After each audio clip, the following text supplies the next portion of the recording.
My name is Elspeth Hale, and at 72, I've learned how to keep my voice gentle even when my heart isn't.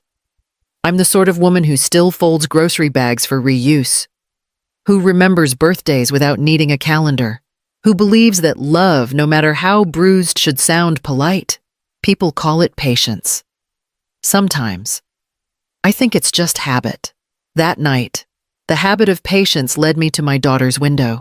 The wind along the Asheville Ridge was sharp, carrying the smell of roasted turkey and chimney smoke. From the sidewalk, I could see through the wide dining room glass of Marit's house, her laughter rising above the clatter of silverware. She was radiant in the amber earrings I'd given her years ago. Galen, her husband, poured wine while the children giggled over a bowl of mashed potatoes. The golden light inside made their faces soft and warm. I stood half hidden by the hedge, holding a pumpkin pie still warm in its tin.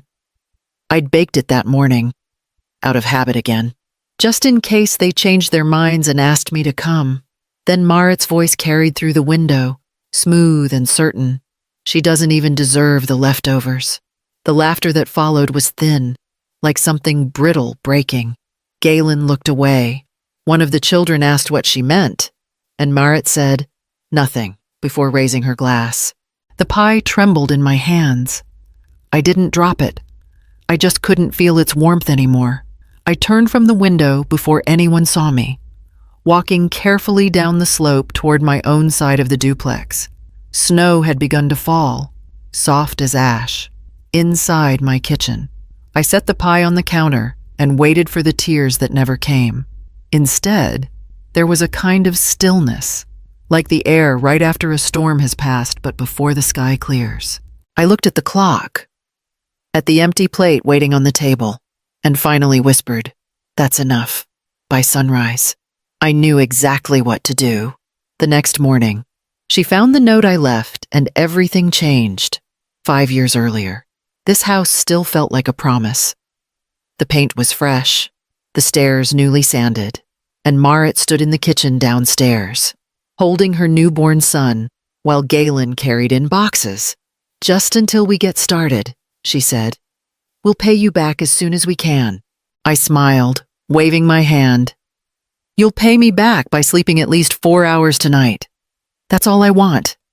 It wasn't charity to me, it was family. The duplex had been my late husband's last project, and keeping Marit close made the quiet less painful.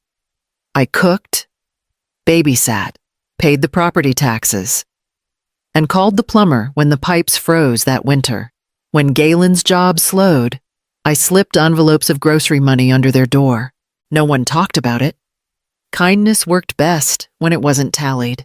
The first shift came small. One evening, Marit asked if I could watch the baby while she attended a company dinner. "It's last minute. Mom, you're always saying you miss him." I said yes. Of course, I always said yes. But soon the dinners became weekends, and the weekends became weeks. I learned her schedule through the notes she left on the counter, always signed thanks instead of love you. When Galen's consulting work picked up, they replaced their old car. Then came a second, a sleek one that caught the sunlight like a mirror. I mentioned the new purchase lightly. "Pouring coffee." "You've worked hard," I said. Marit smiled without looking up from her phone. "It's nice to finally breathe without worrying about money." I wanted to say, "You never really had to," but I didn't. Instead, I baked another pie that weekend, hoping the smell would pull her upstairs. It didn't. A year later, she told me, "Mom, we just need our own space." Her tone was polite but firm, like she was discussing a lease, not a bond. "Of course," I said, folding the dish towel in my hands. "That's what every mother hopes for." She hugged me, light as air, then turned to check a message. I stood by the window after she left, watching the new car pull out of the driveway, the same driveway I'd shoveled for decades.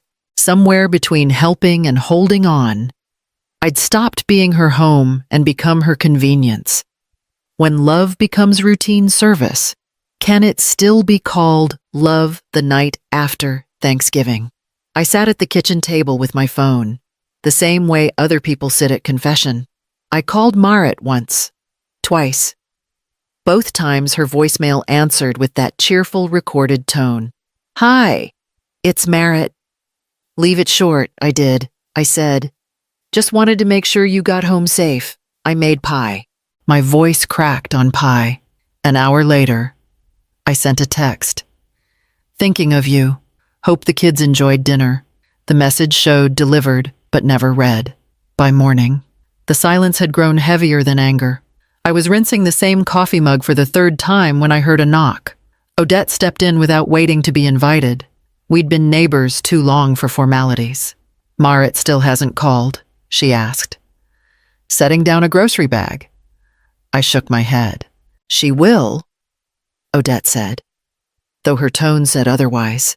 You're parenting an adult who's forgotten you're human. That's what happens when you make life too easy for people. She's not cruel, I murmured.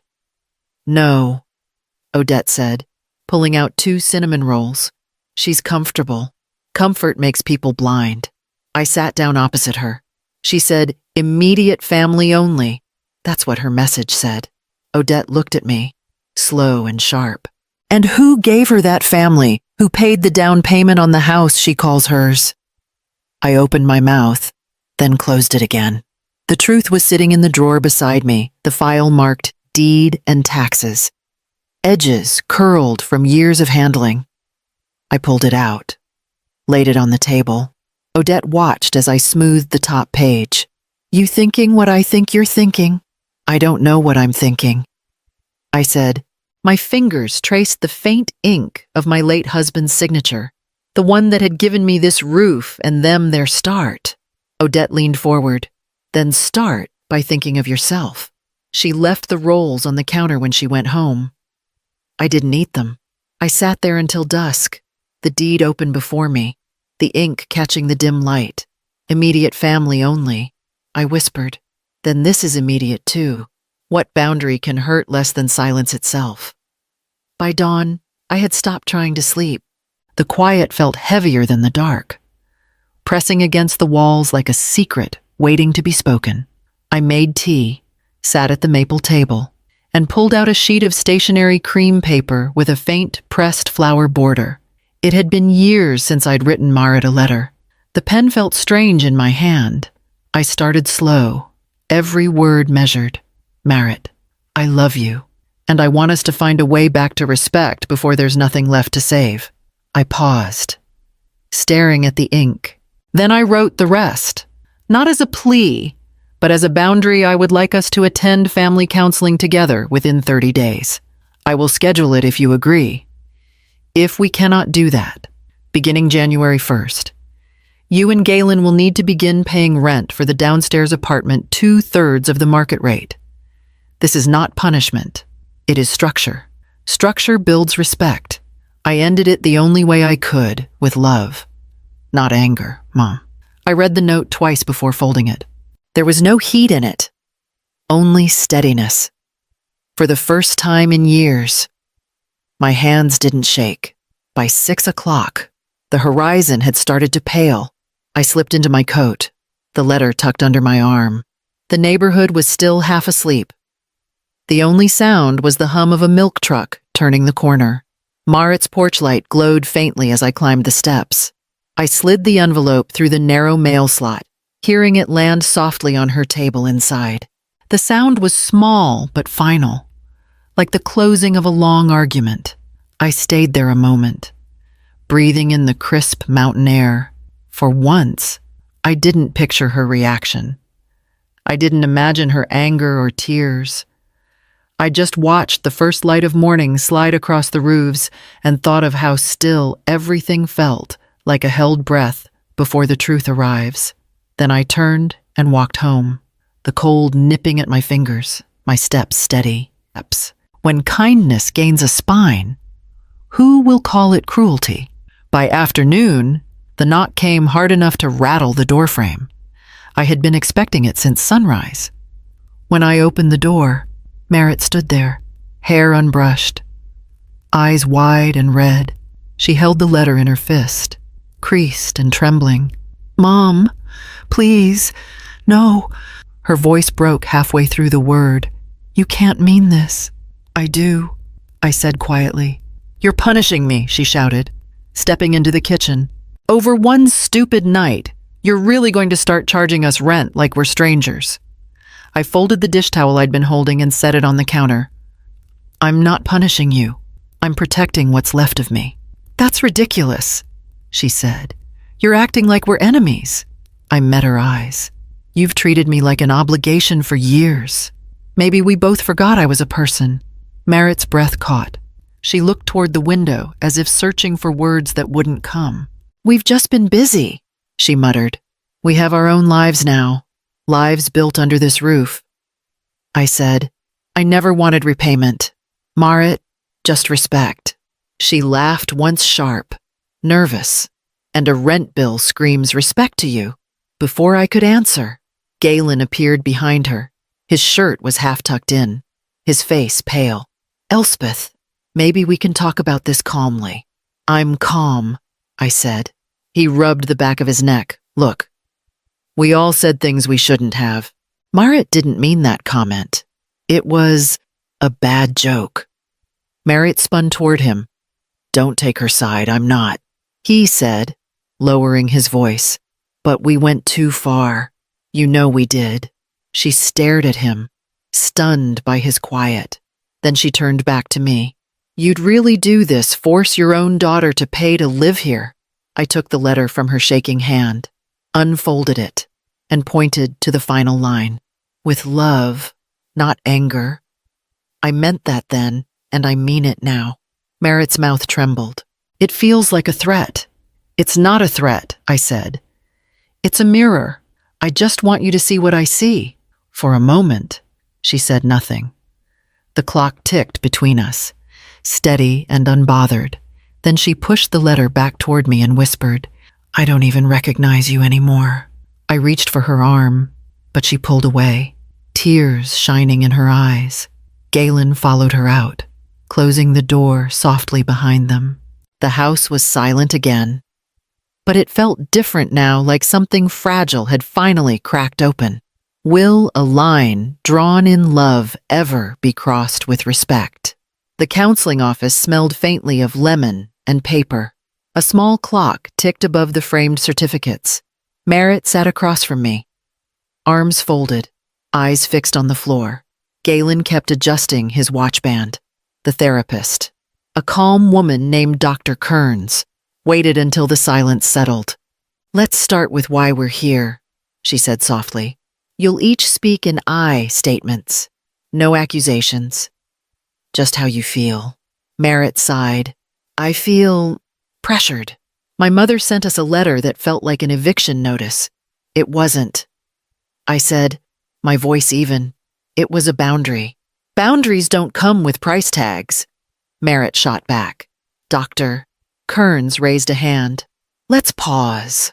Elspeth, can you share how you felt that night I looked down at my hands, folded in my lap, when I was told I didn't deserve the leftovers?" I said slowly, "I felt disposable. Like all the years I spent helping, loving, and showing up didn't matter. That's why I wrote the note. I needed to matter again." The words hung in the air, heavier than I expected. Marit's shoulders tightened, but she didn't speak. Dr. Kearns turned to Galen. "What was that night like for you?" He hesitated. I laughed. He admitted quietly. "Not because it was funny, but because it was easier than starting a fight in front of the kids. I thought it would just pass." Marit's head snapped toward him. "You could have told me it was cruel I did," he said, his tone careful. "You said I was overreacting." Dr. Kearns let the silence work again. Then she said, "Marit, what do you hear your mother saying?" Beneath the anger, Merritt's voice softened, almost unwillingly. "That I hurt her. And how do you feel about that?" She took a long breath. "I didn't realize how much of you I took for granted," she said finally. "You were always just there. I thought that meant you were fine." I nodded, not trusting my voice. Dr. Kearns slid a form across the table. 6 sessions. 1 every 2 weeks. And you'll finalize your new living arrangement in writing. Structure builds safety. Merritt picked up the pen. Staring at the blank signature line, I watched the ink flow across the page as she signed her name slow, uncertain, but real. Can apologies on paper heal a wound made in public? 30 days can stretch or soften, depending on how you spend them. Ours began stiffly. 3 chairs, 1 counselor, and a clock that ticked louder than any of us dared to speak. By the 2nd session, Marit no longer folded her arms. By the 3rd, she looked me in the eye when she said my name. At home, the air began to change in small, almost invisible ways. She started knocking before coming upstairs. Once, she left a carton of milk on my porch with a note. You mentioned you were out. The handwriting looked like her old birthday cards, before the years dulled them. Galen came by one Saturday with a toolbox. The porch rail's loose, he said, not asking permission, just kneeling to fix it. When I tried to thank him, he shook his head. I should have done it long ago. We still had quiet arguments about rent slips, about whether she should leave the children upstairs during sessions, but they no longer cut. They ended with softer words, sometimes even laughter. One night after counseling, she lingered by the door. Mom, she said, voice low, do you really think we can get back to how we were? I took her hand, older and thinner now, but still warm. No, I said, but we can be something better. Something honest. By the last week of the month, Asheville's maples had turned rust and gold. The city smelled of spice and smoke again, and everyone spoke of Thanksgiving plans. I decided to host my own version, a leftovers table for the neighbors who would otherwise eat alone. Odette brought soup. The widower next door brought cornbread. A college student from down the street arrived shyly with store-bought pie. We sat on the porch wrapped in blankets, the railing newly mended, laughter rising into the cold air. Near dusk, Marit appeared at the edge of the walkway, holding 2 foil trays. She didn't speak, just set them on the steps and stayed a moment longer than necessary. I nodded, not inviting, not refusing, just acknowledging. She smiled, almost to herself, and walked back down the hill. I turned to the table, where the soup still steamed and the company waited. Can warmth shared freely return the warmth once withheld by early evening? The porch was alive with small sounds, spoons against bowls, low laughter, the soft crackle of candles in glass jars. I ladled soup into mismatched cups while Odette poured cider. The air smelled faintly of thyme and wood smoke. It wasn't a real Thanksgiving dinner, but it felt close enough. Across from me, Mr. Langley from next door told a story about his late wife's cranberry relish. The college boy laughed so hard he spilled cider on his sleeve. For the first time in years, the house didn't feel divided. It breathed. A car door shut down the hill. I didn't look right away, just kept stirring. The porch steps creaked. Then a voice behind me said softly, "You still set the table better than anyone." I turned. Marit stood there, holding a foil tray in one arm and a folded paper in the other. Her hair was pulled back. No makeup, just tired eyes that looked like mine. "I didn't want to interrupt," she said. "You didn't." I told her. "There's always room." She hesitated, then stepped forward and set the tray beside the soup pot. "Turkey," she said. "From our dinner. There's plenty." The guests kept their voices low. Sensing something private unfolding, Marit unfolded the paper with both hands. The corners smudged. "I wrote this," she said. "Dr. Kearns said I should try saying things out loud." She swallowed. "I was wrong to forget that you built the table I now sit at. I was wrong to make you feel small in a home you gave us. I can't undo it. But I can start being someone worth your love again." The paper trembled as she lowered it. For a long moment, no one spoke. Even the candles seemed to quiet. Then I stepped forward and reached for her hands. "You don't have to earn what was never taken away," I said. Her breath caught, and the words fell out in a whisper. "I miss you, Mom." "I'm right here," I said. She hugged me then carefully, as if testing whether forgiveness would hold. It did. I felt her shoulders shake once, then settle. When she pulled back, her eyes were wet but steady. Behind us, someone laughed again. The sound spread easily, like warmth spilling through open doors.